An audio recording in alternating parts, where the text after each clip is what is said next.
সার নই, আমি তোমার কাকা।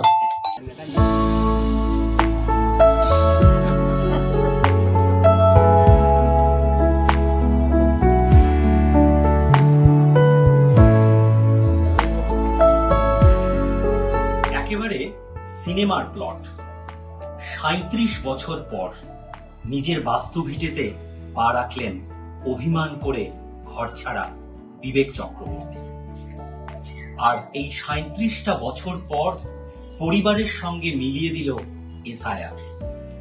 বিশেষভাবে ভোটার তালিকা নিবিড় সংশোধন করতে গিয়েই বিবেকবাবুর ভাই বিএলও প্রদীপ চক্রবর্তী পেলেন তার দাদাকে, আর তার হাত ধরেই গোটা পরিবার অভিমানে যিনি ঘর ছেড়েছিলেন সেই দাদা বিবেকবাবুকে পেয়েছে পরিবার।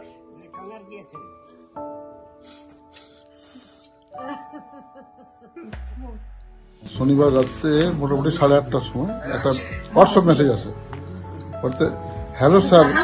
পরের দিন ঠিক 15টার সময় সকালে হঠাৎ একটা ফোন আসে, হচ্ছে এই গ্রামে আমাদের পরিবার থাকতো, আমরা তো ওখানে থাকিনি বা জানিও না।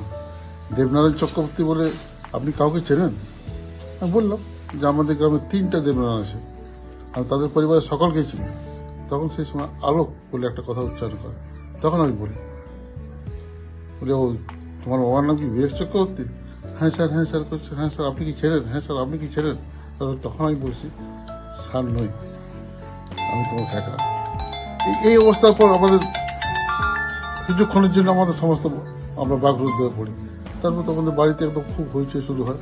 আমাদের প্রায় প্রতিটি পরিবারই প্রথম একটু ভালোভাবে খাওয়া জোটে, ঠিক আনন্দে আর কি।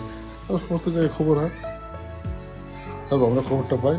তারপর দাদার সাথে কথা বলি, আমার ভাইপোর সাথে কথা বলি, আমার বৌদির সাথে কথা হয়, সবার সাথে কথা হয়েছে। এবং আমাদের পরিবারের যে সকল সদস্য আছে সবার সাথে কথা হয়েছে। আর এটা সম্ভব হয়েছে এই এসআইআরের জন্য। তার জন্য আমি প্রথমেই ধন্যবাদ দিয়েছি নির্বাচন কমিশনকে। তারপর আবার বিশেষ করে ধন্যবাদ দিয়েছি যারা আমাকে এই কাজের জন্য নিয়োগ করেছে, ব্লক আধিকারিকরা, তাদেরকে আমি বিশেষভাবে। এটার জন্যই আমার সম্ভব হয়েছে।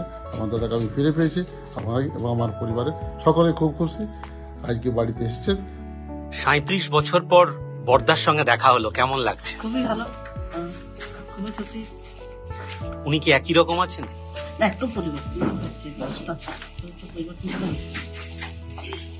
আপনি কোথা থেকে এসেছেন? আমি মানে আদ্রার পাশে আলাদা। এই যে আপনার দাদা অভিমানে চলে গিয়েছিল, তো তখন আপনি কোথায় ছিলেন? এই বাড়িতে? ভাইফোঁটার দিনগুলোতে মিস করতেন? এরপর কি ভাইফোঁটা দেবেন?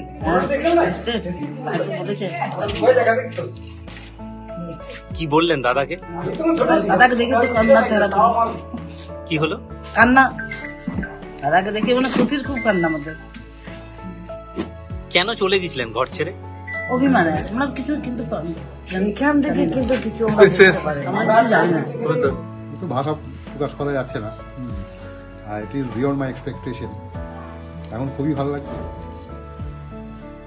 কোনোদিন সবাইকে পেয়েছি। কাকে কাকে পেয়েছেন? প্রথমে পেয়েছিলাম প্রদীপকে, মানে আমার ছেলের মারফত।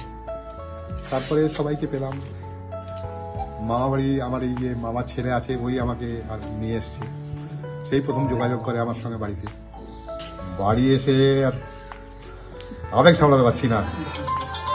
সব নিজের লোককে পেয়েছি। পাড়ার সবাই আমার সব আত্মীয়ই হয়, সবাই এসছে দেখা করতে। হয়তো ওই এসআইআর 3 মাস আগে হলে হয়তো মাকে আমি দেখতে পেতাম, কিন্তু দুর্ভাগ্য আমার ছেলে মুম্বাইয়ে থাকে এখন আপাতত মায়ের কাছে। সে হঠাৎ খুঁজতে আমার ভাই প্রদীপ চক্রবর্তী, সে বিএলআরও, তার খুঁজে পায় ফোন নাম্বার এবং তার নাম। আমাকে জিজ্ঞাসা করে রাতে যে দাদা, এই বাবা তোমার ভাইয়ের আমি ঠিকানাটা পেয়েছি। আমার কিরকম হলো? বলছে ও প্রদীপ বিএলও, আমার কাকা বিএলও, আমি খুঁজতে পেয়েছি। তাকে একটা মতো মেসেজ দিয়েছিল, যাই হোক মেসেজটা হয়তো উত্তর দেওয়া হয়নি। তারপরে ওরা ছেলে আর মা প্ল্যান করে কিভাবে কাকার সঙ্গে কথা বলবে। তারপরে ছেলে ফোন করে এবং জানতে চায় যে এখানকার তথ্য আমার। তারপরে ঘটনা তো বলে সবই আপনারা জানেন। 37 বছর পর এখানে এসে একেবারে আবেগঘন মুহূর্তে ভেসে গেলেন। যেন এই পরিবারে রীতিমতো একটা উৎসবের আবহ, কত কি গল্প। তবে এর মাঝেই বিবেকবাবু হারিয়েছেন তার বাবা মাকে। তবে হারানো বাবা মা, অভিমান আপাতত সব দূরে সরিয়ে এখন শুধুই আনন্দ। পুরুলিয়ার রঘুনাথপুরের গোবরান্দা থেকে ক্যামেরায় অমিতলাল সিংহদের সঙ্গে সুমিত বিশ্বাস, সংবাদ প্রতিদিন .in। ফলো করুন সংবাদ প্রতিদিন ডিজিটাল।